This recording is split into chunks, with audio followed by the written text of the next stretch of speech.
I hope you all had a fantastic week. Wrapping up this Friday, I figure there's a lot going on with our Real Housewives in New York, both Legacy and Reboot. So we will cover what's going on with those girls. What else? Some pop culture tea. As well, I will let you know what else is in the pipeline for this channel for some bigger conversations, what other videos to look forward to later on. With that said, this is your morning goss. Definitely subscribe, do all the good YouTube stuff. I got daily content when it comes to Bravo, Housewives, BPR, and of course, some good pop culture tea. So, with that said, let's get into it. All right, our girl Bethenny, obviously, we have been seeing her eat crabs, eat yogurt as if she invented yogurt. Tomorrow, she's going to introduce us to, I don't know, candy corn. And then she's going to tell us she invented candy corn without Bethenny telling us to eat big candy corn. We would have never knew about candy corn because, we just live in the world of Bethenny. Bethenny and her one-way fight with Chanel. But that's not what we're going to talk about. Her ex-fiance, Paul, the man has already moved the F on. Okay, so apparently he's with B-list gossip. He's with Aurora Culpo. How many Culpo sisters are there? This was recent. He was seen on, I don't know, on some boat. He's in the Hamptons. I don't know where these people are, to be quite honest. I care, but I don't care. They're on a boat. They're probably in the Hamptons somewhere. Guys, Paul is younger than Bethenny, is my understanding. I don't think Paul has kids. I'm not that invested in Paul, I'll be quite honest. If I get something wrong, just comment below. But anyways, that fat ring that Bethenny had, how long ago were they engaged for? They've been together for like 6, 7 years. And then she finally got the ring. And at that point, it was like, really? It took that long to get the ring? And you ladies know, if it takes a while to get the ring, it's not a good look, in my opinion. It almost feels like a shut up ring at that point, or it's kind of like to appease the masses, the family, or whatever. And in the case of Paul and Bethenny, the rumor was he comes from a good family, and the family didn't really like her, which, I mean, we can see why. Um, he seemed very quiet, he did his own thing. Obviously, he's a man of means. Anyways, I just hope Bethenny, well, I was gonna say I hope she doesn't spiral, but we've been seeing her spiral on TikTok every day. So I don't know. I hope she's okay. Obviously, they're no longer together, so technically the man can do what he wants to do. It's just weird that he is moving on from Bethenny, who obviously we know from Housewives is moving on to another person kind of in the media, if you're so quiet, move on to, I don't know, like a practicing lawyer or something like that, not in the media, doesn't have a podcast, has a private Instagram, move on to a girl like that. So anyways, that's the tea with Bethenny and her dear Paul. Moving on. When I saw this, I was like, man, this woman, she is always running on the streets of New York City when there is cars, taxis, pedestrians, bikers passing by. One thing Kelly Bensimon knows how to do is run. And that is exactly what she did when it comes to her wedding. So, Kelly Bensimon, she calls off the wedding because the man refused to sign the prenup, and so she refused to marry him. Interesting. Um, Scott Litner is, he's in the world of finance. He's like one of those, I don't know, big shots, I guess, in wealth management. One of those finance guys. And when she got with Scott Litner, all the housewives that hang out with her still stay in touch with her, hang out with her in the Hamptons. They all had very good things to say about Kelly Bensimon and her new beau, Scott Litner. Like, oh, she found a good one. He's not really in the public eye. He has his own thing going on. Turns out this would have been Scott Litner's third marriage, which that's a lot of, that's a lot of weddings and divorces under this man's belt, but like, whatever. So I just find it weird that she called off the wedding 4 days before the ceremony. Guys, 4 days before the ceremony, you have already paid for the venue. It probably took you forever to find the venue. Whether it is, like a big fancy schmancy hotel, or I don't know, some sort of like venue or even someone's house. Still, that's a venue that takes time to find. What else? You got to like pay for catering. You got to pay for not set design, but just like the overall decor for a wedding. Obviously, the dresses. You're telling me this woman tried on a bunch of wedding dresses. She even had media, in on it while she was trying on these, dresses, parading them around. By the way, that's kind of a tacky dress. Why would you want your hip to show? But whatever. I digress. You're telling me you did all of that, but you and Scott Litner, who, is in the world of finance, you guys did not get your prenup situation dealt with before letting the whole world know that, you guys are getting married. I just find that super weird. Now she's saying she called off the wedding because he didn't sign the prenup. So I don't know what this means. Like, I would imagine he has a lot to protect. So why wouldn't he sign the prenup? I don't know what her situation is with the father of her two kids, who are adults, by the way. I don't know if she gets some sort of money from him. She is in luxury real estate in New York, and apparently she's doing quite well. So I don't know, maybe Kelly Bensimon is technically the breadwinner between these two. So there's some shady, fishy stuff going on there. But good for her. Run away, do the thing that's right for you. If you guys see Kelly Bensimon running on the streets of New York, she's probably running from this man, Scott Litner. All right. Watch What Happens Live is supposed to have their 15th anniversary special this weekend, Sunday at night. So it's going to air right after New Jersey. We got Sonia, Rita, Countess Luanne. We got who else? Phaedra, Portia, and Portia is seated first seat right beside Andy, and then we have Phaedra, and then we have Sonia and Luanne right behind Portia and Phaedra. We also have our girl Teresa from New Jersey sitting on the higher seats, and then we also have Jeff Lewis. So should be an interesting mix Sunday night. It's also a long weekend. Yeah, I'm looking forward to it. Now, more New York ladies. The RHONY Reboot ladies, apparently they have a new housewife that has been added on.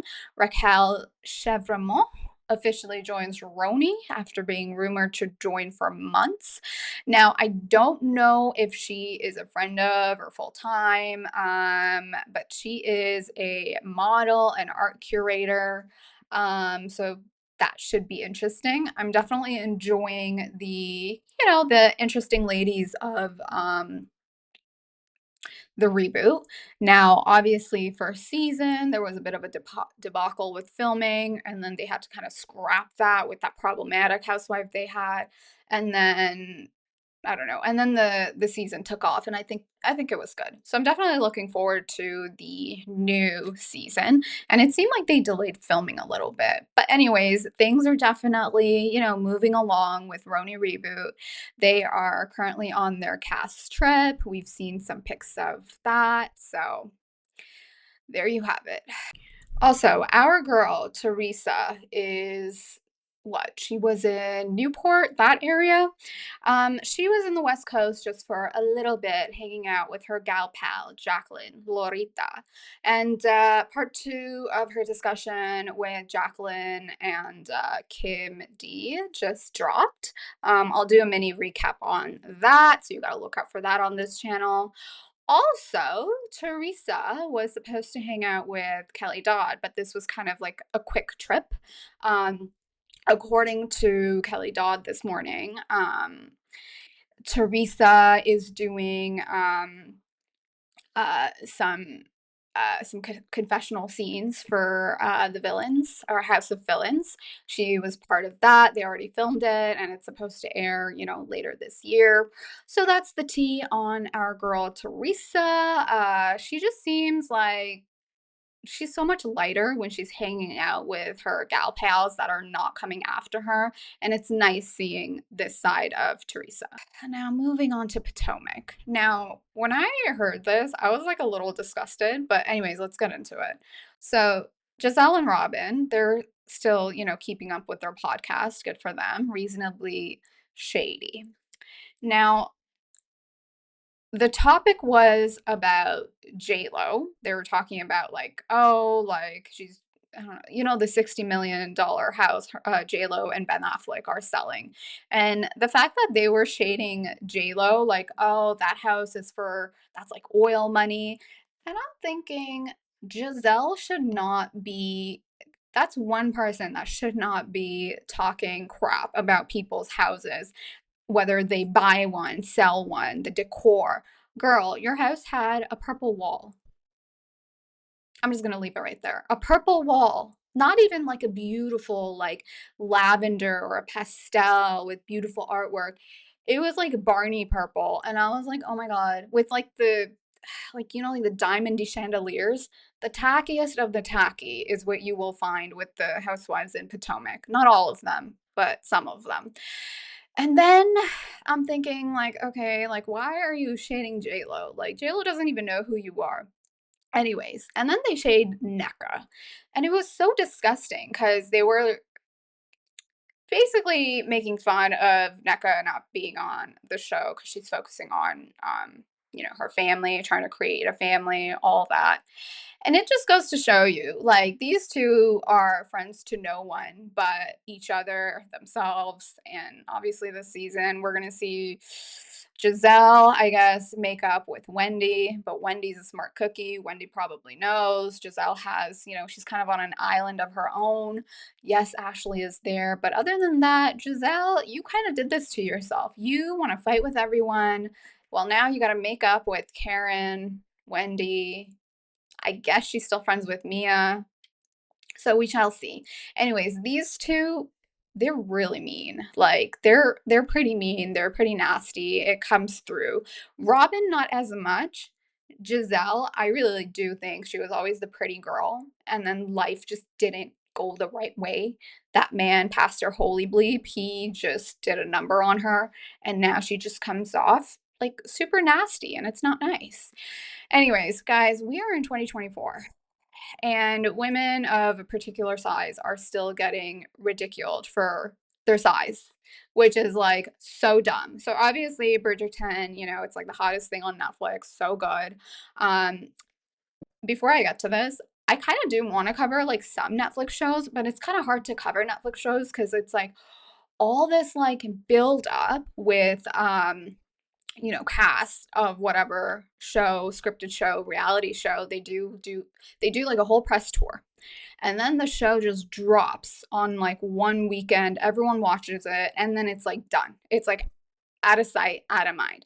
At least with Bridgerton for season 3, they did part 1 of season 3, so they dropped 4 episodes, and then about 3.5 weeks later, they dropped part 2 with the remaining 4 episodes. So at least there was like that, something to look forward to.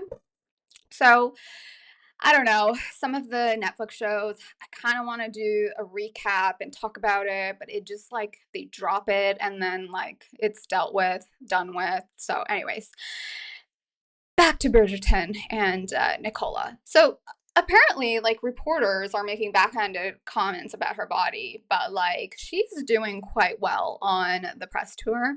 She's beautiful, she's funny. She's like, just like smart, like quick. So good for her for like dealing with these like dumb reporters that are stuck in like the 1900s. And then her co-star Simone, who by the way, her face card. Oh my God. Anyways, she's just, supporting her girl, Nicola, because it's like, what the heck? Like, she's perfect. Like, who are these dumb reporters? It's just silly, and these dumb reporters, like, I really hope they get called out for it because it's like, it's 2024. Come on, there's so much to talk about when it comes to the show. Like, did you even watch the show, or did you just, bring your mic to talk about Nicola and her weight? Like, it's kind of dumb. All right, we got some pop culture news. Also, guys, let me know if you guys would like a pop culture roundup where I just talk about like the celebs, not our Bravo lebs, because really I just like to talk about Bravo lebs and housewives. But I do, like to see what else is going on in like the real celebrity world, not just the Bravo world. Something like a weekly roundup. We shall see. Just let me know in the comments. All right, so Mindy Kaling, she just gave birth to baby number 3. But she gave birth to baby number 3 in February. We are in June. So did we not, like, did the press not know about baby number 3 back in February? Like, why is it being reported now? I just think that's so weird. However, Mindy Kaling has been having these children pretty much in secrecy this entire time.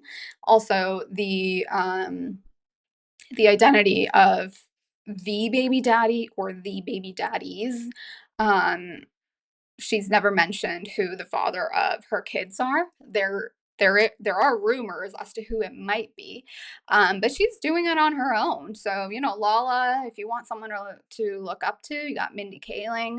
So good for her. She obviously has the means. She can provide for these kids. She can take care of these kids. So it's 2024. Families, they don't look like traditional families anymore. There's different ways of extending your family and having a family. So good for Mindy Kaling. Guys, all the Kenya stuff when it comes to Real Housewives of New Jersey, the fight, the Dubai ladies, I am going to be covering that in separate videos because there is way too much to talk about with some of those topics, some of those women, stuff on the show, stuff off the show. Um, look out for those videos. I will be dropping them later on today and throughout the weekend. And I've had time to just kind of ruminate and think about what happened between Jen and Danielle, the fight. Look at both sides, look at what's going on social media. So I'll cover that. The Kenya stuff, it's the gift that gives giving, but not the gift we want to keep seeing. And yeah, if you haven't subscribed, you got to subscribe. We got more to talk about. And with that, I will catch you later.